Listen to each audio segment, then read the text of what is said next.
All right, man. Let's talk. Let's talk. Let's talk. Let's talk. Apparently, Devin Haney, Devin the Dream Haney. Shakur, Shakur. And my Floyd Schofield senior voice. Shakur, Shakur. Devin Haney, Devin Haney, Devin Haney. You know, Devin Haney's going to be taking on Brian Norman in November.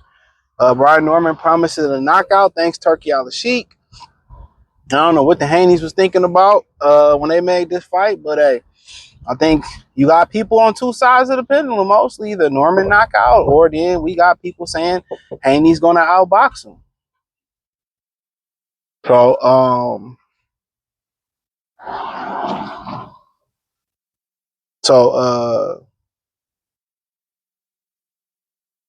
I don't know. It's a good question.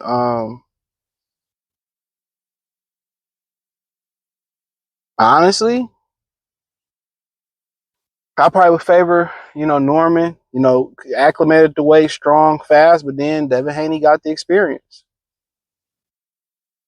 So Devin Haney got the experience. We'll see if he carries speed up, maybe get a little bit stronger, but it's a good fight for the culture. Going to Riyadh season, I know Turkey said he wanted to see Devin fight in Riyadh. That's what he said. He wanted to see Devin fight in Riyadh. So that's what's happening. I know it'd be a nice fight to have in the States, but honestly, it's a good fight. You got the puncher who kind of learning to be the boxer, and or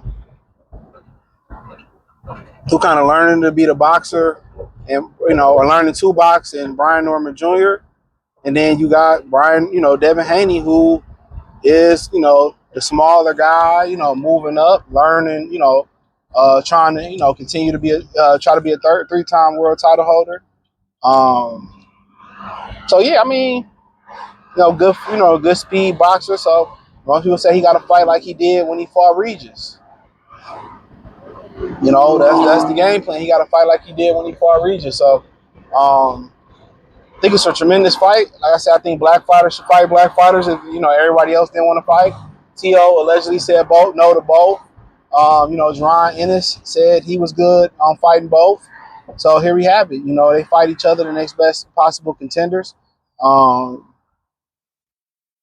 Turkey gave us a banger. If Turkey, ever had a question about or, ever had to have confidence in a fight that pretty much should be a barn burner, is this one. I know Devin Haney, some people gonna say he got to run like he did versus Jose, and I think Norman to be more equipped to cut the ring off, a little bit younger, more athletic. I don't know why they blowing their horn over there. So yeah, I mean, I think it's a good match. I think Haney is more seasoned, more experienced. They must see something, and I know what they see. Norman is still learning it to put together. But one thing that's sometimes a boxer's kryptonite is a brawler. That's sometimes their biggest kryptonite is a guy that's a brawler.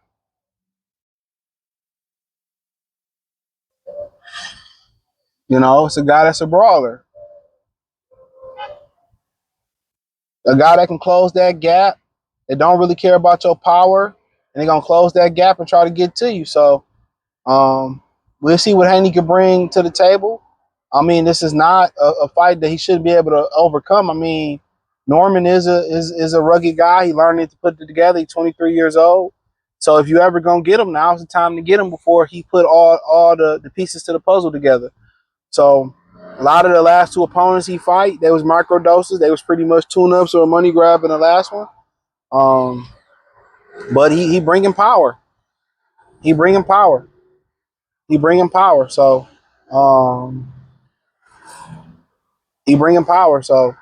Haney's gonna have to. Can he go 12 rounds without getting hit? Can he take the power? Can he hurt Brian Norman Jr.? And those mostly gonna be the questions. But then we know speed kills. Can Devin Haney? I'll tell you this: if Devin Haney going up there and he loading up his shots, he gonna lose that fight. If he just go up there just shooting his shots, trying to hit and don't get hit, and that's what he gonna do is just shoot his shots to score, and not necessarily prove that he a puncher at 147, he got a good chance of winning. But if he go up there thinking that he got to prove that he a knockout puncher, he got to prove that he a knockout puncher, he gonna be sadly fucking mistaken. He gonna be sadly mistaken. I'll tell you that right now. If he look to load up one or two big shots versus Brian Norman, he gonna lose that fight. More likely, he gonna be on his back. Talking about it's 4 flats on the Cadillac. So they better go out there. If they got any ego, about punching power and all of that, he gonna be. They better not. They better leave that ego at the crib. They better leave that ego at the crib. I'm telling you that right now. If they got any ego on trying to prove they got a bigger punch, man, they better just go out there. They better hit and don't get hit.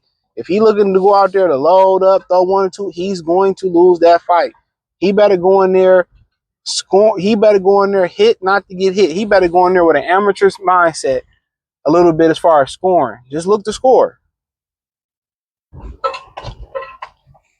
That's what he should do. Look to score. So, but yeah, he go in there looking to land, trying to prove that he can hurt Brian Norman Jr. from the beginning like he did with Jose and throw these wild ass punches. He gonna be sadly mistaken. He gonna be sadly mistaken. I promise you that right now. He gonna be sadly mistaken. The deal for the Haneys is to put on a masterclass boxing performance.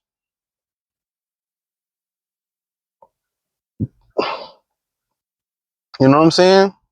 That's either, keep him Norman on the outside or beating him up on the inside. If he sit there and he try to prove that he can hurt him and land one or two big shots, he's gonna be sadly mistaken. He's gonna be sadly mistaken.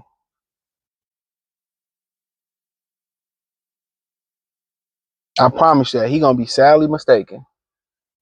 So his thing is needs to be hit and don't get hit. That's the mission. Make sure I look at the time. Okay, yeah, it's hit and don't get hit, but it's great for the culture. It's great for black fight boxing. It's great for boxing as a whole. So I love to see it.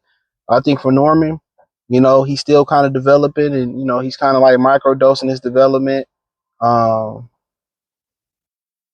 He microdosing his development, and that's cool.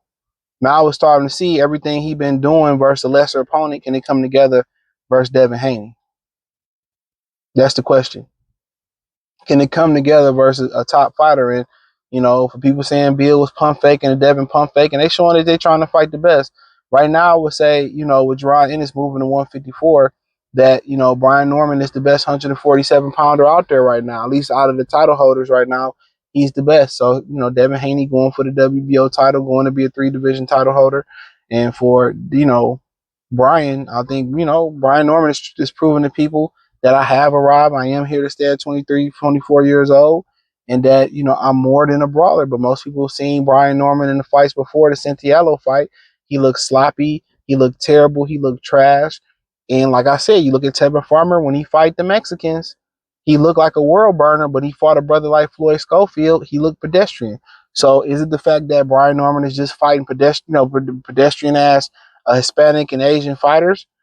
When he get in there with a brother that can, walk and chew bubble gum, that can swag when I surf and surf when I swag, that can, they can walk and chew bubble gum, be athletic and have the speed.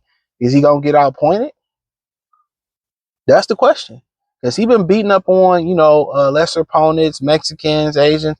Now he getting in there with a brother. You kind of seen it with Tevin Farmer. He looked like a world beater beating up on Hispanics. But when it came to fight Floyd Schofield, he didn't last a millisecond. So don't let that go over your head neither. Don't let that go over your head. So a level of opponent and type of opponent, everything. Tevin Farmer, he looked slick and athletic. He looked slippery, and then, a couple seconds with Floyd Schofield, it was lights out, ninja, jigga. What's my mother? Now you going into a Philadelphia cheesesteak egg roll fucking retirement home. You know what I'm saying? You know what I'm saying? Nigga, eyes straight going to retirement. They straight ahead. They ain't going, guys ain't cocked like two pistols. She got it. But yeah, so yeah, level of opponent and type of opponent says a lot, man. But hey, I appreciate y'all for supporting the kid. Thumbs up the video, share the video, subscribe to the channel. Next subscribe button is the bell icon button. Hit on notification, increase your chance, get notifications. We go live and drop video. Hit the link tree. You can find me on X, Instagram, Spotify, Anchor, Cash App, Venmo, PayPal, Amazon, Kick, Twitch, the whole nine. Appreciate the love, support. Peace.